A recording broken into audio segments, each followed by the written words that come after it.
Last class में anaemia बताए थे। आज भी अनीमिया का ही एक टाइप है, सिड्रोब्लास्टिक एनीमिया किसको कहते हैं। और ये जो सिड्रोब्लास्टिक एनीमिया है वो माइक्रोसाइटिक हाइपोक्रोमिक एनीमिया का ही एक एग्जाम्पल है। तो होता क्या है सिड्रोब्लास्टिक एनीमिया? वो ऐसा एनीमिया, ऐसा डिसऑर्डर जिसमें आयरन तो होता है, इनफ आयरन होता है, लेकिन वो हेमोग्लोबिन बना नहीं पाता है।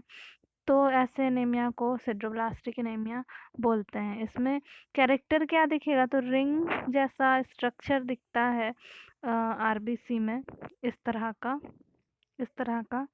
रिंग जैसा स्ट्रक्चर दिखेगा। नॉर्मल सेल नहीं दिखता है, इस तरह का स्ट्रक्चर दिखता है सिड्रोब्लास्टिक में आरबीसी। इसमें जो रिंग्ड स्ट्रक्चर होता है, रिंग सिड्रोब्लास्ट होता है, वो erythroblast with the perinuclear distribution of Persian blue positive granules, मतलब वहाँ पे जो दिख रहा था वो ये स्टेन किया हुआ है पर्सियन ब्लू से। और यहाँ पे जो पेरीन्यूक्लियर क्रोमेटिन है, तो मतलब न्यूक्लियस के चारों तरफ ग्रेन्यूल्स इस तरह डिपॉजिटेड होता है इन द ये माइटोकॉन्ड्रिया। तो वही जो है ग्रेन्यूल्स माइटोकॉन्ड्रिया में जमा होकर के इस तरह से चारों तरफ उसके न्यूक्लियस के बना देता है रिंग। तो ऐसे तो आरबीसी में तो न्यूक्लियस होता नहीं, इसलिए यहाँ पे यही बताया हुआ है कि एरिथ्रोब्लास्ट बताया हुआ है, यानी कि अभी पूरी तरह से जो मैच्योर आरबीसी की बात नहीं किया जा रहा है। मतलब जिस सेल से आरबीसी का फॉर्मेशन शुरू होता है उसकी बात किया जा रहा है, क्योंकि इमेच्योर आरबीसी में तो न्यूक्लियस रहता है। तो वहीं पे जब मतलब आरबीसी का फॉर्मेशन शुरू होता है, तब धीरे धीरे जब मैच्योर होता है तब न्यूक्लियस हट जाता है, और उसी समय हेमोग्लोबिन का भी फॉर्मेशन होता है। तो हेमोग्लोबिन का फॉर्मेशन हो नहीं पाता है आयरन होने के बाद भी, और आयरन ही जाता है इसके पास माइटोकॉन्ड्रिया में। और वो माइटोकॉन्ड्रिया क्या करता है, यहाँ पे होगा मिल जाएगा कि माइटोकॉन्ड्रिया में जाता है आयरन किस चीज़ के लिए, ताकि हेमोग्लोबिन का फॉर्मेशन कर सके। और माइटोकॉन्ड्रिया ही अनएबल होता है, मतलब जमा तो कर लेता है आयरन, लेकिन हेमोग्लोबिन नहीं बना पाता है। तो सारा जो आयरन होता है एक्युमुलेट हो जाता है कहाँ पे? माइटोकॉन्ड्रिया में जमा तो हो जाता है हेमोग्लोबिन बनाने के लिए, लेकिन हेमोग्लोबिन बना नहीं पाता है माइटोकॉन्ड्रिया। तो सारा आयरन कहाँ पे जमा रहेगा? एक्यूमुलेटेड रहता है माइटोकॉन्ड्रिया में। और माइटोकॉन्ड्रिया क्या करता है कि चारों तरफ वैसा रिंग जैसा स्ट्रक्चर ग्रेन्यूल ले करके, मतलब आयरन इकट्ठा हो जाएगा।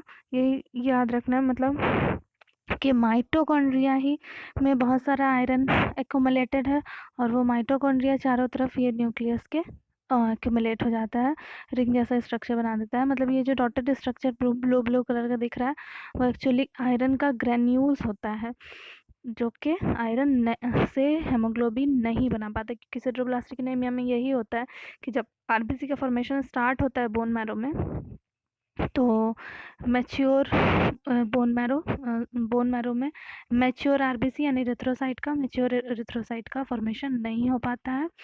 और इमेच्योर आरबीसी जब रहता है, एरिथ्रोब्लास्ट रहता है, तो वही हेमोग्लोबिन का फॉर्मेशन नहीं कर पाता है और चारों तरफ न्यूक्लियस के इस तरह से रिंग का फॉर्मेशन कर देता है। यही होता है सिड्रोब्लास्टिक एनीमिया में।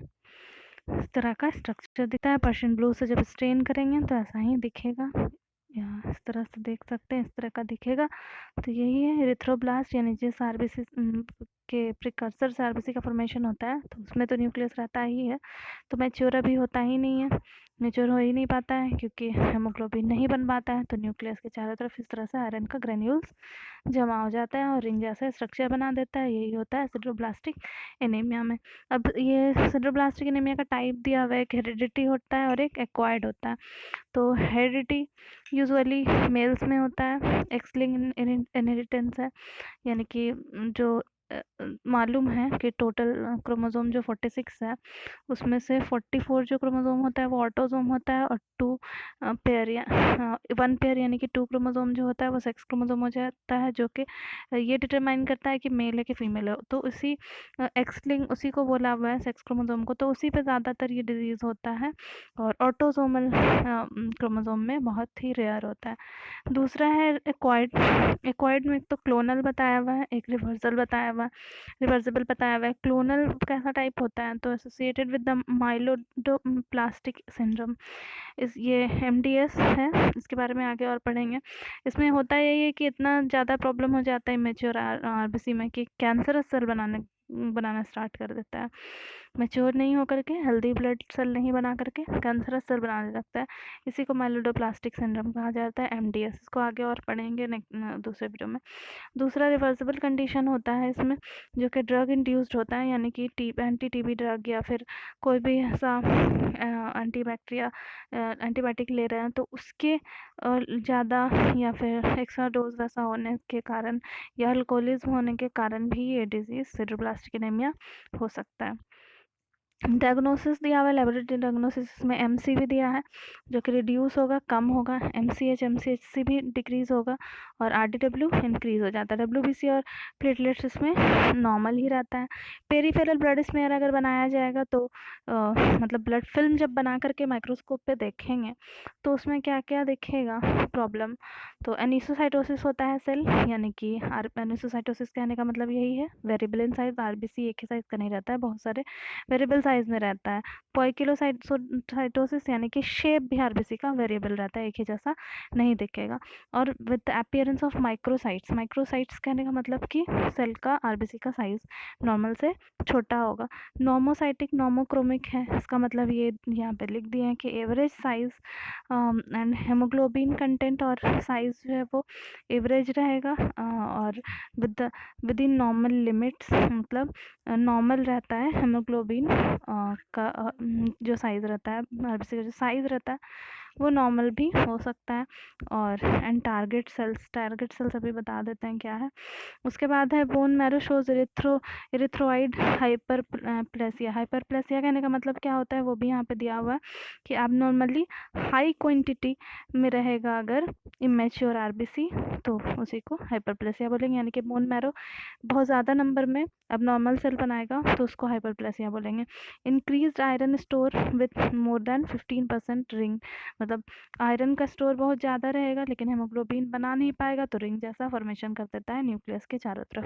यहाँ पे टारगेट सेल बता दिए हुए कि टारगेट सेल क्या होता है, तो टारगेट सेल को ही कोडोसाइट्स भी कहा जाता है।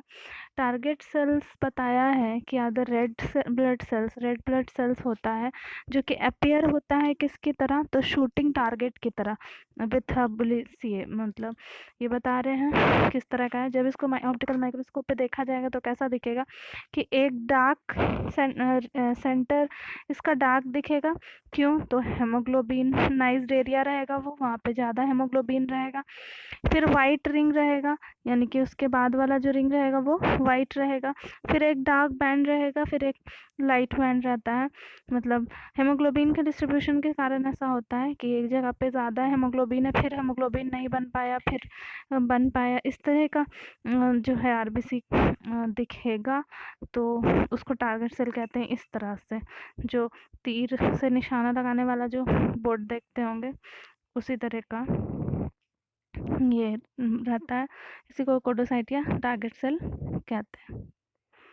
मतलब बीच में डार्क, फिर ये दूसरा, फिर यहाँ पे लाइट हो जाएगा, फिर डार्क, फिर लाइट। तो जहाँ जहाँ पे डार्क रहेगा वो एरिया हेमोग्लोबलाइज रहेगा, ज़्यादा रहेगा, और जहाँ पे नहीं रहेगा वहाँ पे हेमोग्लोबिन कम रहेगा, इसलिए। तो ये था सिडरोब्लास्टिक एनीमिया। तो अगर कहीं पे प्रॉब्लम होगा तो कमेंट करके पूछ सकते हैं। अगर वीडियो अच्छा लगा होगा तो एक लाइक और कमेंट कर दीजिएगा, और चैनल को सब्सक्राइब नहीं किया है तो प्लीज़ चैनल को सब्सक्राइब कर लीजिएगा।